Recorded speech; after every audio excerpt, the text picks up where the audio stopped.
નમસ્તે વિદ્યાર્થી મિત્રો, ધોરણ 8માં NMMS અને જ્ઞાન સાધના માટે જે આપણે ફ્રી ટેસ્ટ લઈએ છીએ એમાં ટેસ્ટ નંબર 7 લેવાની હતી.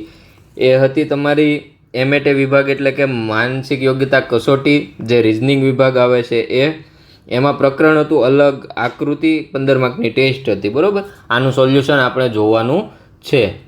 જે બાળકોને હજી સુધી ચેનલને સબસ્ક્રાઈબ નથી કરી, ચેનલને સબસ્ક્રાઈબ કરી દેવાની છે, જેથી આવનારા તમામ સોલ્યુશનના વિડીયો છે અથવા તો પરીક્ષાને લગતી કોઈ પણ માહિતી છે એ તમારા સુધી જલ્દીથી જલ્દી પહોંચી જાય. બરાબર, ચાલો હવે જુઓ. સૌથી પહેલાં અલગ આકૃતિ. અલગ આકૃતિ એટલે શું છે? તો કે એક પ્રકારનું જુદાપણું. બરાબર, જે જુદાપણું તમારે પ્રકરણ આવે છે, જુદાપણું પ્રકરણમાં શું હોય? તો કે 4 વિકલ્પ તમને આપેલા હોય. કોઈ પણ 4 વિકલ્પ તમને આપેલા હોય. બરાબર, હવે 4 વિકલ્પ જે રહ્યા એ 4 વિકલ્પમાંથી 3 વિકલ્પ એવા હોય કે જેમાં કંઈ ને કંઈ સામ્યતા હોય અથવા તો તે એકબીજાની સાથે કંઈ ને કંઈ સંબંધથી જોડાયેલા હોય. જ્યારે ચોથો વિકલ્પ જે હોય એ આ 3 વિકલ્પથી કોઈ ને કોઈ કારણસર અલગ પડતો હોય. બરાબર, એ વિકલ્પ તમારે શોધવાનો હોય છે, એનું નામ જુદાપણું. બરાબર, તો અલગ આકૃતિ છે એમાં પણ નવું કાંઈ નથી. એનો મતલબ એવો થાય અલગ આકૃતિ કે તમને 4 આકૃતિ આપેલી હોય.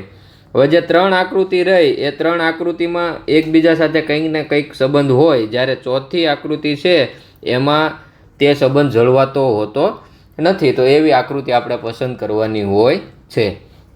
ચાલો, અહીંયા જે પ્રશ્ન હતો એમાં તમને જે 4 વિકલ્પ આપેલા છે એ 4 આકૃતિ આપણે જોઈએ.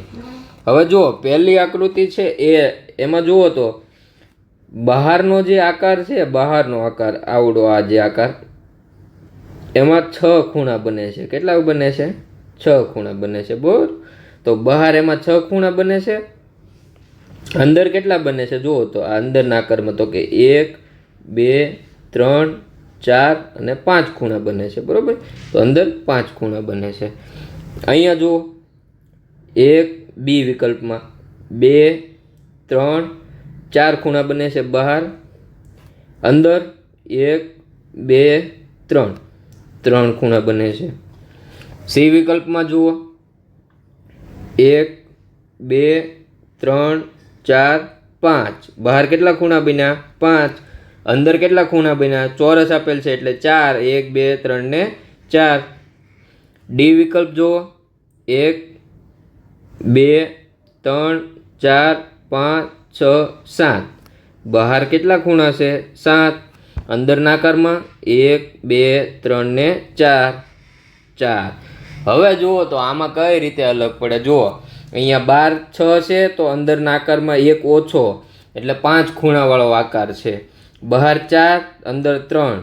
બહાર 5, અંદર 4. અહીંયા જુઓ તો 7 છે, તો આ આકૃતિ જે પહેલી 3 આકૃતિ છે એના સાથે સંબંધ જાળવવા માટે અંદર કેટલા ખૂણા હોવા જોઈએ? 6 ખૂણા હોય તો સંબંધ જળવાય. બરાબર, એટલે આમાં સંબંધ જળવાતો નથી. તો આ વિકલ્પ ડી છે એ આ 3 વિકલ્પથી અલગ પડે છે. તો ડી વિકલ્પ આપણો સાચો જવાબ થાય. બરાબર, આ રીતે આપણે સોલ્યુશન કરવાનું હોય છે. આ રીતે આપણે જવાબ પસંદ કરવાનો હોય છે. આવી આકૃતિઓમાં ભૂલ થવાના વધારે ચાન્સીસ રહેતા હોય છે. વ્યવસ્થિત એકવાર વિચારવાનું. બરાબર, કેટલી શક્યતાઓ છે બધું જોઈ પછી તમારે જવાબ આપવાનો રહેતો હોય છે. એકવાર વેરીફાઈ પણ કરી લેવાનું રહે. ચાલો નેક્સ્ટ પ્રશ્ન જોઈએ. ચાલો, અહીંયા તમને આપેલ છે જે 4 આકૃતિ, એમાંથી આપણે એક આકૃતિ અલગ છે એને આપણે પસંદ કરવાની છે. હવે જુઓ, પહેલી આકૃતિ, બીજી, ત્રીજી અને ચોથી. આમાં તમારે સિમ્પલ વિચારવાનું છે. જુઓ, આ ડી આકૃતિ રહી એમાં જે વચ્ચે આ રીતે રેખા બનાવેલી છે, બરાબર, આનાથી 4 ભાગ સરખા બને છે. જુઓ, 1 2 3 ને 4. કેટલા ભાગ બને છે? 1 2 3 ને 4. અહીંયા પણ 1 2 3 ને 4. 1 2 3 ને 4. 1 2 3 ને 4. તો કે 4 એ 4માં 4 ભાગ પડે છે. તો અલગ કઈ રીતે પડે? અલગ આ રીતે પડે. જુઓ, અહીંયા જે 4 છે, 1 2 3 ને 4 ભાગ, એના આકાર સમાન છે? તો કે હા, 4 એ 4 સરખા આકારના છે. અહીંયા જુઓ તો 1 2 3 ને 4 આ સમાન છે, અહીંયા 1 2 3 ને 4 એ સમાન છે. આ એ વિકલ્પમાં જુઓ તો આ 1 અને 2 આ સમાન છે તો કે નહીં, આ બંને છે પણ આ સમાન છે નહીં, બરોબર. એટલે અહીંયા ચારે ભાગ સમાન છે નહીં, અસમાન છે, બરોબર. તો વિકલ્પ એ રીતે આમાંથી અલગ પડે છે, એટલે વિકલ્પ એ આપણો સાચો જવાબ થશે. ચાલો નેક્સ્ટ પ્રશ્ન જોઈએ. ચાલો અહીંયા તમને આપ્યું છે એકદમ જુદાપણું ટાઈપ જ પ્રશ્ન છે, બરોબર. તમને કૂતરો આપ્યો છે, બિલાડી આપી છે, ભેંસ આપેલી છે અને સસલું આપેલું છે. કૂતરો, બિલાડી, ભેંસ અને સસલું. તો આમાંથી કયું અલગ પડે એ આપણે પસંદ કરવાનું છે, બરોબર. ચાલો આપણે એ રીતે વિચારીએ કે ભાઈ માંસાહારી છે અથવા તો શાકાહારી છે, એ રીતે તમે વિચારો તો જુઓ તો એવા તો બબ્બેના જૂથ બને કે તમે એકદમ શાકાહારી પસંદ કરો, બરોબર, તો ભેંસ અને સસલું અલગ પડે, કૂતરો અને બિલાડી અલગ પડે, બરોબર. એટલે એ રીતે તો શક્ય નથી. તો આપણે અલગ બીજું વિચારવાનું કે ભાઈ ભેંસ છે એ આપણને દૂધ આપે છે, બરોબર. ભેંસ આપણને દૂધ આપે છે, દૂધ મેળવવા માટે આપણે ભેંસનો ઉપયોગ કરીએ છીએ, બાકી 3નો ઉપયોગ આપણે કરતા નથી. એટલે વિકલ્પ સી છે એ આ 3 વિકલ્પથી જુદું પડે છે, તો એ આપણો સાચો વિકલ્પ થશે. ચાલો નેક્સ્ટ પ્રશ્ન જોઈએ. ચાલો પ્રશ્નમાં આગળ વધીએ. પહેલાં જે બાળકો મુખ્યમંત્રી જ્ઞાન સાધના પરીક્ષાની તૈયારી કરી રહ્યા છે તેમના માટે શ્રેષ્ઠ પુસ્તક આવી ગયું છે. નૂતન જીએસએસસી નામનું જે પુસ્તક છે આમાં તમારા રિઝનિંગ વિભાગમાં વ્યવસ્થિત ભાર આપીને પુસ્તક બનાવવામાં આવેલું છે. જે બાળકો તૈયારી કરતા હોય એમને આ તૈયારી માટે ખૂબ જ ઉપયોગી બને એવું પુસ્તક છે. જો તમારે આ બુક મંગાવવી હોય તો આની કિંમત 360 રૂપિયા છે, પરંતુ તમને માત્ર 300 રૂપિયામાં આ બુક મળવાની છે. માત્ર 300 રૂપિયામાં આ બુક તમને મળી જવાની છે, એ પણ તમારા નજીકના કુરિયર સેન્ટર સુધી. આમાં તમારે કોઈ પણ કુરિયર ચાર્જ પણ આપવાનો નથી, કુરિયર ચાર્જ બિલકુલ ફ્રી છે. 300 રૂપિયામાં તમારે આ બુક તમારા નજીકના કુરિયર સેન્ટર સુધી મળી જવાની છે. તો જે બાળકોને ઓર્ડર કરવો હોય તેમને ઓર્ડર કરવા માટે નીચે લિંક આપેલી છે ડિસ્ક્રિપ્શન બોક્સમાં, અથવા તો બુક મંગાવવા માટે અહીંયા જે નંબર આપેલા છે આ 2 નંબરમાંથી કોઈ એક નંબર પર જીએસએસસી બુક લખીને તમારે વોટ્સઅપ મેસેજ કરવાનો છે, બરાબર. એટલે તમને ત્યાંથી ગાઈડ કરી દેવામાં આવશે કે કઈ રીતે તમારે ઓર્ડર કરવો. ચાલો નેક્સ્ટ પ્રશ્ન જોઈએ. ચાલો આ પ્રશ્નમાં જુઓ તો કયો જવાબ આવશે, જુઓ તો અહીંયા જુઓ, આકાર સમાન છે, ભાગ પણ સરખા છે, ભાગના જે આકાર પાડેલા છે એ પણ બધા સમાન છે, તો અલગ કઈ રીતે પડે છે? તો કે જુઓ અહીંયા જે કાળો ભાગ છે એ સામસામે છે, અહીંયા સામસામે છે, અહીંયા સામસામે છે, અહીંયા સામસામે નથી, બરોબર. અહીંયા સામસામે નથી, એટલે વિકલ્પ એ છે એ સાચો જવાબ થશે. ચાલો નેક્સ્ટ પ્રશ્ન જોઈએ. ચાલો અહીંયા જુઓ તમને 4 વિકલ્પ આપેલા છે, આપણે પસંદ કરવાના છે કે 4 વિકલ્પમાંથી અલગ કયો છે, બરોબર. હવે જુઓ અહીંયા તમને આકાર આપેલું છે એ સમાન છે. ઘણીવાર કેવું હોય આકાર જે આપતા હોય ને, 3 આકાર આપેલા હોય ને એ ઘડિયાળની દિશામાં અથવા તો ઘડિયાળની વિરુદ્ધ દિશામાં કોઈ ચોક્કસ રીતે એનું રોટેશન કરેલું હોય, બરોબર. એટલે કે જો તમને એક સિમ્પલ રીતે સમજાવું કે અહીંયા તમને વર્તુળ આપ્યું છે, એની માથે આ રીતે તીર છે, બરોબર, આ રીતે. આ વિકલ્પ એ તમને આવો આપ્યો છે. પછી વિકલ્પ બી છે એ તમને આ રીતે આપે, એને ઘડિયાળની દિશામાં રોટેશન આપે એટલે કે ફેરવે, બરોબર. તો તમને આ રીતે આપે. પછી વિકલ્પ સી છે એ તમને આ રીતે આપે.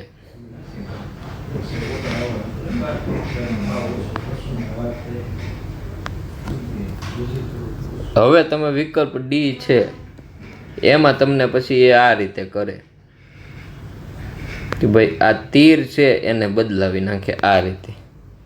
જો આ ત્રણે ત્રણ છે ને એ આમ જુઓ તો સમાન જ છે, એમાં માત્ર ને માત્ર શું કર્યું છે તો કે ઘડિયાળની દિશામાં અથવા તો ઘડિયાળની વિરુદ્ધ દિશામાં એનું રોટેશન એટલે કે પરિભ્રમણ કરેલું છે, ફેરવેલું છે, બરોબર. જ્યારે આ વિકલ્પ છે એમાં શું કર્યું છે તો કે આ આકાર જ બદલાઈ ગયો છે. અહીંયા તીર બહારની દિશામાં હતું તો અહીંયા અંદરની દિશામાં થઈ ગયું. બાકી 3 આકૃતિ બહારની દિશામાં છે. એટલે એ પ્રમાણે વિકલ્પ ડી છે એ અહીંથી અલગ પડે. તો એ રીતે તમારે જવાબ પસંદ કરવાનો હોય, બરાબર. આવા ઘણીવાર આવા પૂછાતા હોય, ઘડિયાળની દિશામાં પરિભ્રમણ કરાવેલું હોય અને જ્યારે એક આકૃતિ હોય એ રીતે અલગ પડતી હોય, બરાબર. તો હવે જુઓ તો અહીંયા એ રીતે જુઓ તો કે આ આકૃતિ છે, અહીંયા આકૃતિ સરખી જ છે, માત્ર ને માત્ર શું કરેલું છે, જો આ આકૃતિને આ રીતે ફેરવી તો આ આકૃતિ આવી, એને હજી તમે આ રીતે ફેરવો તો આ આકૃતિ મળે. પરંતુ આ આકૃતિ જે બી છે વિકલ્પ, એમાં તમને જુઓ અહીંયા જે આ રીતનો આકાર છે એ એકદમ સ્ટ્રેટ છે, એટલે કે સીધો છે. જ્યારે અન્ય આકૃતિમાં કઈ રીતે છે તો કે આ રીતે આ વળેલો આકૃતિ આપેલી છે, બરાબર. એટલે એ પ્રમાણે વિકલ્પ એ સી ડી એ સમાન થાય છે અને વિકલ્પ બી છે એ એકદમ અલગ પડે છે. એટલે વિકલ્પ બી આપણો સાચો જવાબ થશે.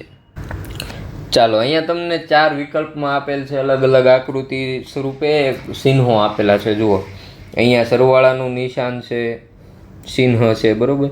અહીંયા બાદબાકીનું છે, અહીંયા ગુણાકારનું ચિહ્ન છે, આ સરવાળાનું ચિહ્ન છે વિકલ્પ એ. આ 1 છે એ તો સંખ્યા છે, બરાબર. 1 છે એ સંખ્યા છે. આ 3 3 છે એ ગુણક ચિહ્નો છે, બરાબર.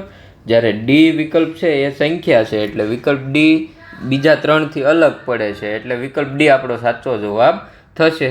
ચાલો નેક્સ્ટ પ્રશ્ન જોઈએ. અહીંયા તમને જો આ રીતે આપેલું છે કે પક્ષી, ચકલી, કાગડો, પોપટ. પક્ષી, ચકલી, કાગડો, પોપટ. તો આમાં અલગ શું પડે તો કે ચકલી એક પક્ષી છે, કાગડો એક પક્ષી છે, પોપટ એક પક્ષી છે. પરંતુ અહીંયા તો આખા સમૂહનું નામ આપેલું છે પક્ષી, બરાબર. એટલે વિકલ્પ બી, સી ને ડી 3 સમાન છે, જ્યારે એ તો સાવ અલગ જ પડે છે. એટલે વિકલ્પ એ આપણો સાચો જવાબ થશે. ચાલો, અહીંયા તમને આપેલ છે 4 આકૃતિ, એમાંથી કઈ આકૃતિ અલગ પડે છે એ આપણે પસંદ કરવાનું છે. તો અહીંયા જુઓ તો ત્રિકોણ જે આપ્યો છે એ ત્રિકોણમાં બીજી 3 આકૃતિ છે ને એમાં જુઓ તમે આ રીતે ત્રિકોણ છે, બરોબર.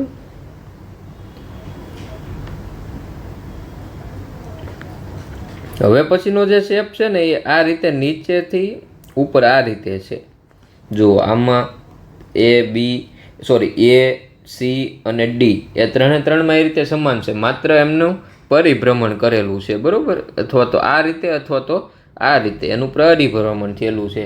જ્યારે વિકલ્પ બી જો એનાથી સાવ ઉલટું છે. વિકલ્પ બીમાં આ રેખા પૂરી નથી અને અહીંયાથી આ રીતે આકાર આપેલો છે, બરોબર. તો વિકલ્પ બી છે એ આપણો સાચો જવાબ થશે. ચાલો નેક્સ્ટ પ્રશ્ન જોઈએ. ચાલો, આ પ્રશ્નમાં જુઓ તો વિકલ્પ બી, સી અને ડી 3 સમાન છે, કોઈ પણ ફેરફાર નથી, માત્ર ને માત્ર એનું પરિભ્રમણ થયેલું છે આ રીતે અથવા તો આ રીતે, બરોબર. જુઓ, ઉપર જે આ રીતે ભાગ આપેલો છે એ પણ સમાન જ છે, એક જ બાજુ છે. જુઓ, આ રીતે સમાન જ છે. અહીંયા પણ સમાન જ છે વિકલ્પ એમાં. પરંતુ અહીંયા વિકલ્પ એમાં જે આંખનો ભાગ જે કહેવાય, બરોબર, આપણે એવું કહીએ કે આ આંખ છે એની, તો આ બી, સી અને ડીમાં આ રીતે જ છે આંખો. જુઓ, જ્યારે અહીંયા વિકલ્પ એમાં જુઓ તો એક આ રીતે છે અને બીજી આ રીતે છે. તો એ પ્રમાણે વિકલ્પ એ છે અલગ પડશે. એટલે વિકલ્પ એ આપણો સાચો જવાબ થશે, બરોબર. ચાલો નેક્સ્ટ પ્રશ્ન જોઈએ. ચાલો, અહીંયા પણ આને પહેલાંનો જે પ્રશ્ન હતો એના મુજબ અહીંયા જુઓ, માત્ર પરિભ્રમણ આકારનું થયેલું છે. વિકલ્પ એ, સી અને ડીમાં સેમ ટુ સેમ એક જ આકૃતિ છે, ખાલી માત્ર ને માત્ર પરિભ્રમણ થયેલું છે. જ્યારે વિકલ્પ બી છે અન્ય બધામાં જુઓ, જે ત્રિકોણમાં ઉપરના ભાગે છે ને એ કાળું બિંદુ છે અને નીચેના ભાગે સફેદ કલર છે, બરોબર. અહીંયા બીમાં જુઓ તો નીચે કાળું છે અને ઉપર સફેદ છે. એટલે વિકલ્પ બી છે ને એ આપણો સાચો જવાબ થશે. ચાલો નેક્સ્ટ પ્રશ્ન જોઈએ. ચાલો, અહીંયા પણ જુઓ, મેં તમને સૌથી પહેલાં સમજાવ્યું એ પ્રમાણે કે વર્તુળની ઉપર તીર છે. જો વિકલ્પ એ છે એના જેવો જ વિકલ્પ બી છે, માત્ર એનું પરિભ્રમણ થયું છે. વિકલ્પ બી જેવો જ વિકલ્પ સી છે, માત્ર એનું પરિભ્રમણ થયું છે, બરોબર. જુઓ, આ અહીંયાથી અહીંયા આવ્યું, ત્યાંથી નીચે આ રીતે પરિભ્રમણ થયું, બીજું કંઈ થયું નથી. વિકલ્પ સેમ ટુ સેમ છે. તો આ આકૃતિમાં જુઓ તો તીરની દિશા બદલાઈ ગઈ, એટલે એ વિકલ્પ બીજા 3 વિકલ્પ કરતાં અલગ પડે છે, એટલે વિકલ્પ ડી આપણો સાચો જવાબ થશે. ચાલો નેક્સ્ટ પ્રશ્ન જોઈએ. હવે જુઓ, અહીંયા તમને આપેલ છે વિકલ્પ A, B, C અને D માંથી કયો વિકલ્પ અલગ પડે છે એ તમારે પસંદ કરવાનું છે, બરોબર. જુઓ, અહીંયા તમને જે આકૃતિનું પરિભ્રમણ થયેલું છે, બરોબર, એ તો ખ્યાલ આવે છે. જુઓ, તીર જે બાજુ છે ને એ બાજુ આ રીતે ગોળ બિંદુ આપેલું છે, નીચેના ભાગમાં સ્ટાર છે. અહીંયા પણ તીરની સાથે ગોળ બિંદુ છે ને ઉપરના ભાગમાં સ્ટાર છે. અહીંયા તીરની સાથે ગોળ બિંદુ ને નીચે સ્ટાર, અહીંયા પણ એમ જ છે. તો હવે અલગ કઈ રીતે પડે છે? તો હવે આપણે પરિભ્રમણની દિશા જોવાની છે. પરિભ્રમણ કઈ રીતે થઈ શકે? હવે જો આ રીતે જે તમને પહેલો આકાર આપ્યો છે, બરોબર, અહીંયા બિંદુ છે અને અહીંયા સ્ટાર છે અને અહીંયા તમને આપેલ છે તીર. આને તમે ઘડિયાળની દિશામાં અથવા તો વિરુદ્ધ દિશામાં કોઈ પણ દિશામાં તમે ફેરવો, એની શક્યતા કેટલી થાય જુઓ. હવે તમે એને આ બાજુ આ રીતે રોટેશન આપો, ફેરવો, બરોબર, તો જુઓ એ આ રીતે કંઈક થશે. અહીંયા તીર આવશે, અહીંયા બિંદુ આવશે અને અહીંયા સ્ટાર આવશે, બરોબર. હજુ તમે એને આ રીતે ફેરવો તો એ આ રીતે આકૃતિ બનશે કે આ તીર છે એ ફરીને અહીંયા આવશે આ રીતે, બરોબર. એની સાથે સાથે અહીંયા સ્ટાર આવશે, અહીંયા બિંદુ આવશે, જુઓ તો. અને હજુ તમે આને ફેરવો એક વખત વધારે તો એ પાછી આ બાજુ આવશે. તીર છે આ રીતે ફરે, બરોબર, તો તીર અહીંયા આવે, આ ભાગમાં ગોળ બિંદુ આવશે, આ ભાગમાં સ્ટાર આવશે. અને હજુ તમે ફેરવશો આ રીતે તો એ તો આ આકૃતિ પાછી થઈ જવાની છે. તો કા આ રીતે તીર આવે, કા નીચેના ભાગમાં આવે, કા આ બાજુ નીચેના ભાગમાં આવે, કા આ ઉપર આવે. વિકલ્પ સી માં જે છે એ પ્રમાણેની આકૃતિ આપણે આવે નહીં, બરોબર. જો આપણે આ અહીંયા જે ચોથી આકૃતિ મેં તમને દર્શાવી એ પ્રમાણેની આકૃતિ આવે. વિકલ્પ સી છે એ આ આકૃતિની દર્પણ આકૃતિ છે. શું છે? દર્પણ આકૃતિ. એ આનું પ્રતિબિંબ છે. જો આનું પ્રતિબિંબ છે, અહીંયા કદાચ તમે અરીસો મૂકો, બરોબર, આ અરીસો હોય તો આ આકૃતિ તમને આ રીતે દેખાશે. જુઓ, પ્રતિબિંબ તમે જોશો તો પ્રતિબિંબ એનું આવું દેખાશે, પરંતુ પરિભ્રમણથી આકૃતિ એવી આપણને મળશે નહીં. એટલે આ આકૃતિ છે એ અલગ પડે છે. તો આવા પણ તમને પ્રશ્ન પૂછાઈ શકે છે. 3 આકૃતિ છે એ પરિભ્રમણવાળી હોય અને ચોથી આકૃતિ છે એ પ્રતિબિંબ આકૃતિ હોય, તો એ આકૃતિ આપણે અલગ પાડવાની રહે. ચાલો નેક્સ્ટ પ્રશ્ન જોઈએ. ચાલો, આ આકૃતિમાં પણ જુઓ એ જ રીતે છે, પરિભ્રમણ થયેલું છે, બીજું કાંઈ થયેલું નથી. અલગ કઈ રીતે પડે છે? તો કે જુઓ, આ જે ત્રિકોણ છે, ચોરસની અંદર જે ત્રિકોણ આપેલું છે એ કંઈક આ રીતે આપેલું છે, બરોબર. જ્યારે વિકલ્પ ડી માં છે એ અંદરની બાજુ, જુઓ આ રીતે અંદરની બાજુ છે. બાકી બધામાં જુઓ તો તમે આ રીતે છે, અહીંયા પણ આ છે, અહીંયા પણ આ છે. બાકી પરિભ્રમણ થયેલું જ છે, પરંતુ અહીંયા આકૃતિમાં ફેરફાર થયો છે, એટલે વિકલ્પ ડી આપણો સાચો જવાબ થશે. ચાલો નેક્સ્ટ પ્રશ્ન જોઈએ. ચાલો, આ પ્રશ્નમાં શું છે? આ પ્રશ્નમાં કંઈ નથી. આ ખૂણાવાળી આકૃતિ છે, આ ખૂણાવાળી આકૃતિ છે અને આ પણ ખૂણાવાળી આકૃતિ છે. વિકલ્પ બી માં તમને એક પણ ખૂણો જોવા મળશે નહીં, એટલે વિકલ્પ બી આપણો સાચો જવાબ થશે.